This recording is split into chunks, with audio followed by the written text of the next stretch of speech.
You know just what you do. DSS to arrest Atiku. Now he's writing petition to the same DSS to arrest Peter Obi and arrest Yusuf Dati.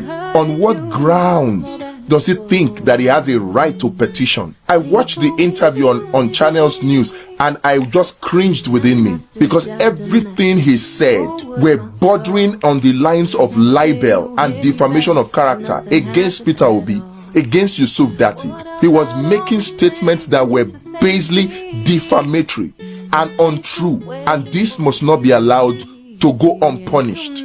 It is time for Festus Keyamo to feel the pinch of petition. The DSS must now also be petitioned by Peter Obi, must now also be petitioned by Yusuf Dati, by Labour Party to take appropriate action against Festus Keyamo. Festus Keyamo does not have the monopoly of petitioning the DSS, particularly when he's doing so by breaking the law. He's making claims and alleging that Peter Obi and Labour Party are trying to incite Nigerians.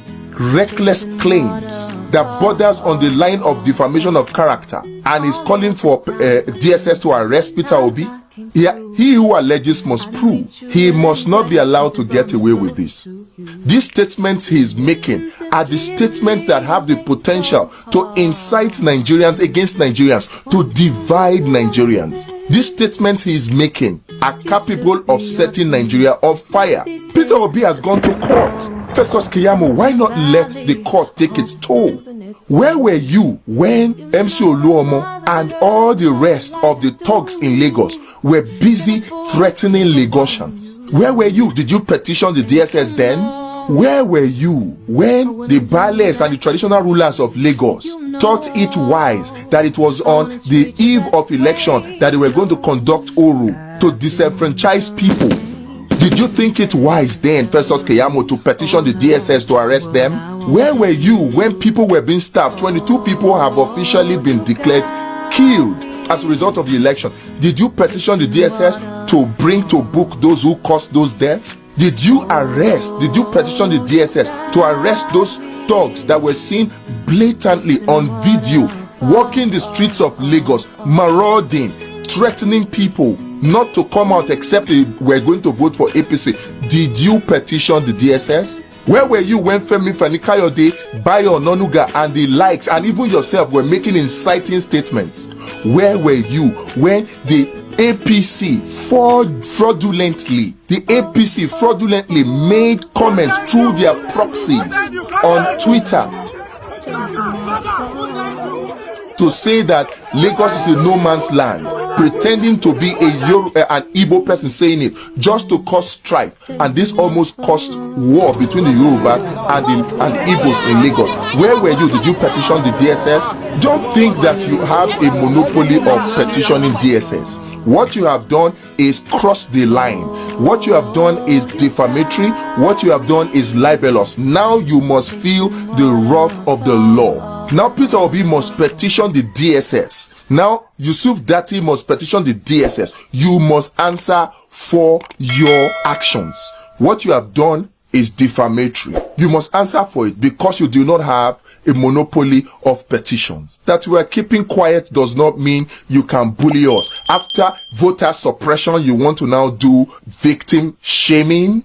No, this Nigeria belongs to all of us, and you cannot suppress us in it. You will answer for your actions. Festus Keyamo. This is the time for the NBA to come out and speak in defense of the legal profession.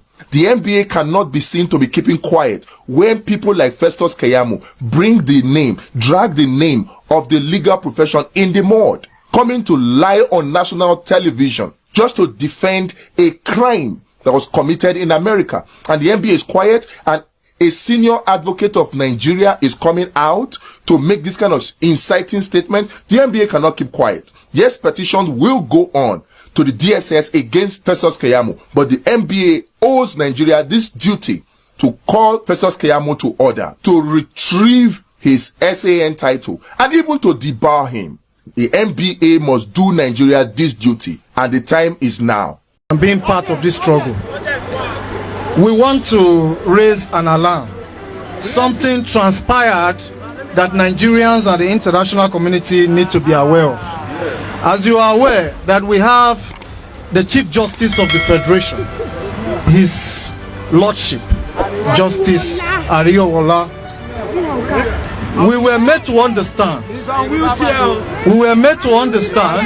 that the Chief Justice of the Federation that we may pretend over the litigation process is currently in the United Kingdom. And how did he get there? We are made to understand that he left 1 week before time in order to avoid suspicion. While he got there, he was on wheelchair, he was pushed on wheelchair, and he boarded the British Airways.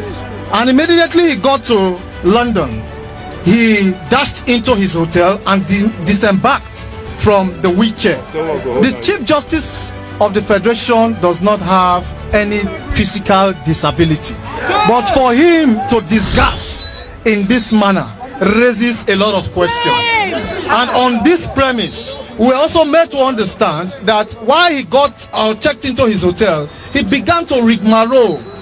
He began to move around to go for other things in his foot. So that is the subterfuge there. And information also have it that one of the presidential candidates of this election that was moved and declared in respect to the election. You know, I don't want to mention names because this organization here, we stand for justice. We stand for justice. And on that premise, we shall continue to demand for justice. So what we are saying here right now is that one of the presidential candidates that partook, one of the principal contender of this election, is currently in the United Kingdom. He left Nigeria unannounced. So what does that tell you? There's going to be a meeting. There's going to be a meeting in a Nicodemus manner in the United Kingdom.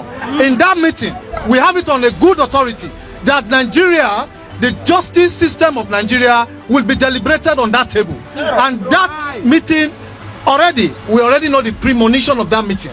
They are going to be adjudicating justice and dispensing justice to a particular individual that is the principal contender of this election. We are saying no. We are saying no to that. So what we are demanding is for the Chief Justice of Nigeria, Justice Ariwola, to step aside and allow a new CJN for this country. A new CJN that may superintend over the presidential litigation that has started already. Because we know that from the appellate court, it will graduate into the Supreme Court. And he is in charge. We don't have confidence in his lordship. His lordship has done well for himself. But at this point, Nigerians have raised a lot of issues. And we also have another justice, Justice Emeka Nwite, who has continually made statements that are pregnant, statements and judgments. He has dispensed justice that are questionable. So at this point, that is him. You can see the placard here. These justices, Justice Emeka Nwite, we don't have the confidence in his justice system or judgment. We're also asking the federal government and National Judicial Commission to please, as a matter of urgency, to make sure this man does not partake among the justices that will superintend over the presidential litigation at the Supreme Court as well. Due to his antecedent, the miscarriage of justice, in fact, the perversity, the kind of judgment he gave in regard to the antecedent of the judgment he gave, we can cite instances like that of Ahmed Lawal and that of Akpabio. Those cases are still fresh with the Nigerian people. Everybody knew that they all abrogated and destroyed the electoral system. The entire provision, the entire gamut of the electoral system, the electoral provisions of 2022 that was amended, they all dismantled it. There was so much infraction. And this justice here, by my rights, whose frame is by my rights here, actually misgave a judgment that was in consonance with undemocratic setting. So we are asking that Justice Emeka Nwite and the Chief Justice of the Federation, Justice Ariwola, should not be part of those that will decide the presidential litigation. They should recourse themselves. They know how to use that language. It's a legal terminology.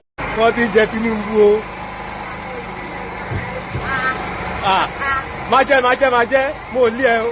Má jẹ́ dáadáa.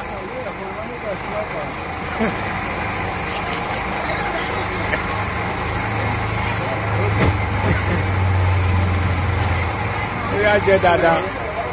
Jẹ́ dáadáa. Kárí kan fi